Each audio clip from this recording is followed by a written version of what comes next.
After this, all the kids complimented my work and I felt really happy. My smile was unbreakable.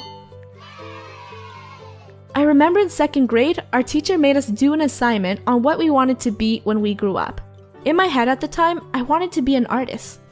I loved drawing and expressing my ideas on a canvas.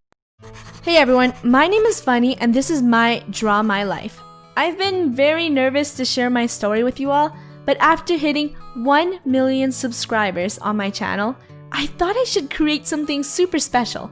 My story will explain how I became the person I am today, and with the help of you guys, who've changed my life. So let's begin.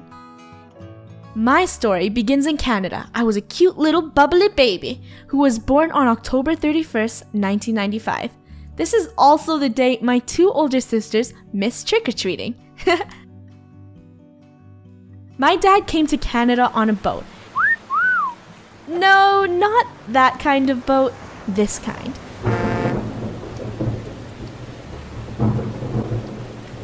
Soon after that, he met my mom, and 2 years later, my oldest sister was born. Anyways, this is my family. We lived in a small bungalow. It had 2 floors. The basement was always rented out, so we could never go play in the basement. We basically lived on 1 floor, but to me, it was gigantic.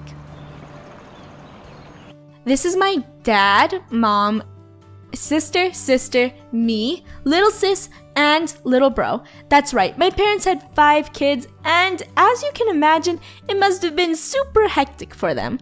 But they loved us all equally. My parents wanted 5 kids because they didn't want us to be lonely. My dad was a chef and my mom washed dishes at a local restaurant. On some nights, my parents would eat very little just because they were worried they wouldn't have enough food to feed us.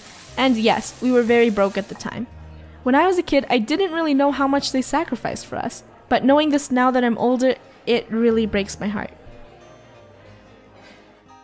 When I was about 22 months old, that's almost 2 years old, I had not grown in any baby teeth. Babies usually get their teeth around 6 months, so my mom was scared. She took me to the doctors, and the doctor said that if my teeth didn't come out by 2 years old, they were going to have to bring me to a specialist and maybe manually pull out my teeth. I probably pooped my pants. I don't remember anything, but apparently after that conversation, my teeth popped right out. See that? That's how my teeth grew in. I had a big space between my 2 front teeth, and I loved to whistle through them. It annoyed my siblings so much, but I thought it was so funny. Since there is 5 of us, you can obviously guess that we tend to get ourselves into mischief. I remember one time, my siblings and I thought it was a smart idea to microwave a gummy pizza to see if it would expand. We popped it in the microwave for 1 whole minute and boom! It exploded all over the microwave. We did get in trouble for it, but hey, it was a cool experiment to see something explode. One day, my dad brought home a used Nintendo console that his humble boss gave him from work because he felt bad for my dad. He told my dad that his daughter didn't want it anymore and maybe we would enjoy playing with it. It was called the Famicom. I know it sounds silly, but this was the best thing ever. My siblings and I would play Super Mario Brothers and other games all day long. We would sit there for hours and hours just playing video games. Moving on, this is me in elementary. A pretty shy kid with just a few friends. I was also a mini artist. I would carry my doodle book everywhere, drawing things that I thought were fascinating. One day, at art time, my teacher saw me drawing in my book and thought it was really nice. So she asked if I could share it with the class. I didn't want to, but she convinced me anyways. After this, all the kids complimented my work and I felt really happy. My smile was unbreakable. I remember in second grade, our teacher made us do an assignment on what we wanted to be when we grew up. In my head at the time, I wanted to be an artist. I loved drawing and expressing my ideas on a canvas. That's what I could see myself doing in the future. One day, the Famicom broke. We were really sad. 4 years later, our dad saved up enough money to get us a new console. It was called the Nintendo GameCube. The console only came with one controller, but we didn't care. We loved it so much that we would spend all day taking turns playing on the GameCube. In 2005, my family and I moved houses. They wanted more space for us growing up because our house was starting to get cramped, so we moved into another home. I was excited and sad at the same time. Moving houses meant we were moving schools, and moving schools meant saying goodbye to my friends. Here I am at the new school with brand new faces. I was really quiet at school. When I tried making new friends, I was nervous and awkward. So all the kids thought I was weird. In those 2 years, I've built myself a self-image of being a quiet, weird girl who didn't talk to anyone. But being alone wasn't that bad. After the first year went by, I just didn't care what they thought about me anymore. During these years, my parents gave me an old digital camera. I would record funny skits with this and show videos to my family and cousins. Everyone laughed and really enjoyed it. I was also known as the little comedian in my family. Being able to see my family laugh meant the world to me. Because growing up with not a lot and seeing my parents come home from work exhausted and stressed, I knew that with my videos, I could make their day a little better with laughter. As the year went on, I continued to make these funny video skits. They were never posted on YouTube though. Thank God. I think this is the time where I realized I really wanted to pursue a job into creative filmmaking. In 2008, my parents brought a restaurant downtown, hoping that the business could make more income to support the family. It wasn't the nicest part of downtown. The windows would always get broken and, all of that stuff. I would work here on the weekends and sometimes weekdays bussing tables. As the year went on, we spent more and more time at the restaurant. The business wasn't very successful, so my parents couldn't hire anyone. So we had to help our parents. We would be at school in the daytime, and after school, we would bus down to the restaurant and work there until 10:30 p.m. at night. When the business was slow, my siblings and I would watch YouTube videos on our laptop. It made working down at the restaurant less miserable.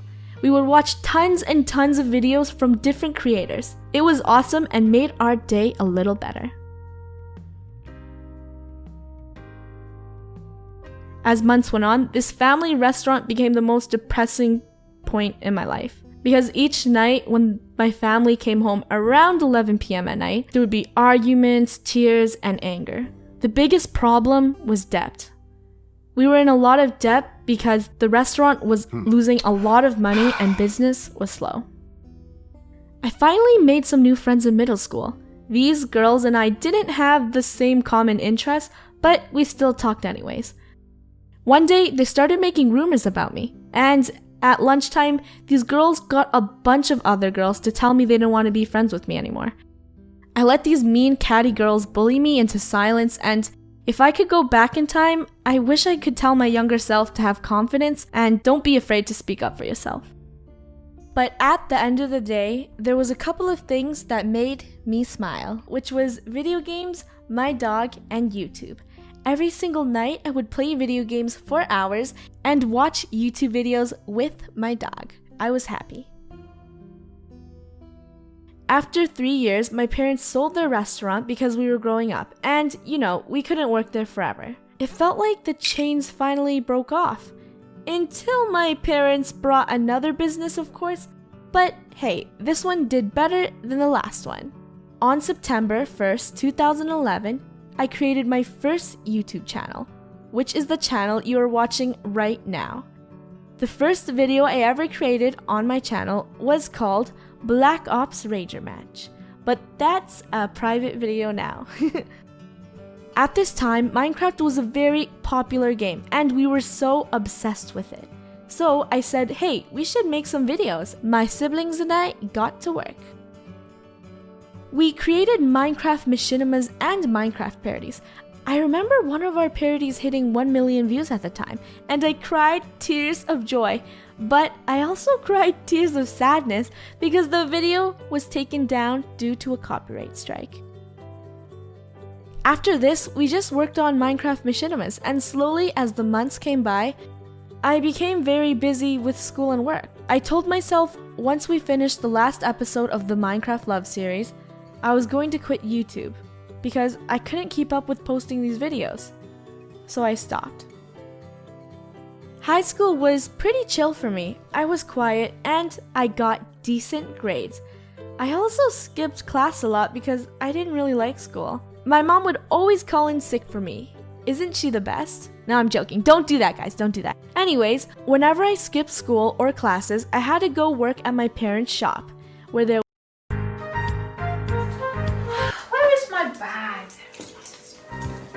was a computer, and on that computer, I played Minecraft and watched YouTube videos. So it wasn't all that bad. On the days when I did go to school, I mostly spent my time writing scripts at lunch, secretly in the library. They were for YouTube. It was just a bunch of ideas that I never got the chance to make videos of. I know, this sounds pretty weird, but I was a weird kid, okay? I graduated high school in 2013 and wanted to pursue my dream job in digital media. One day, when I came home from school, my older sister, you guys might see her in a lot of my videos, said, "Hey, we should start posting on your channel again, except we should play Minecraft and commentate this time, instead of making silent machinimas." Me?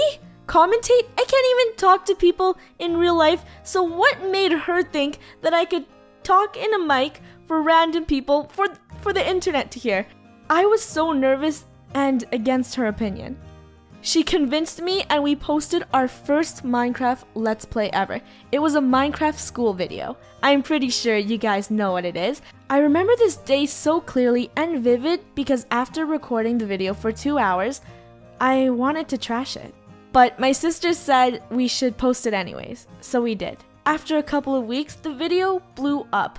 Our channel was discovered by you. I was in shock and excitement. In my head, I thought, why would these people want to watch me?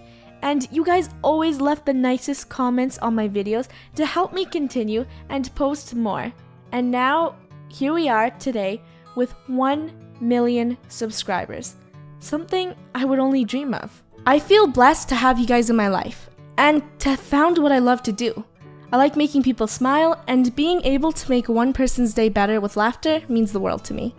You have changed my life forever, and I would like to say thank you. Thank you so much for watching my videos every day and leaving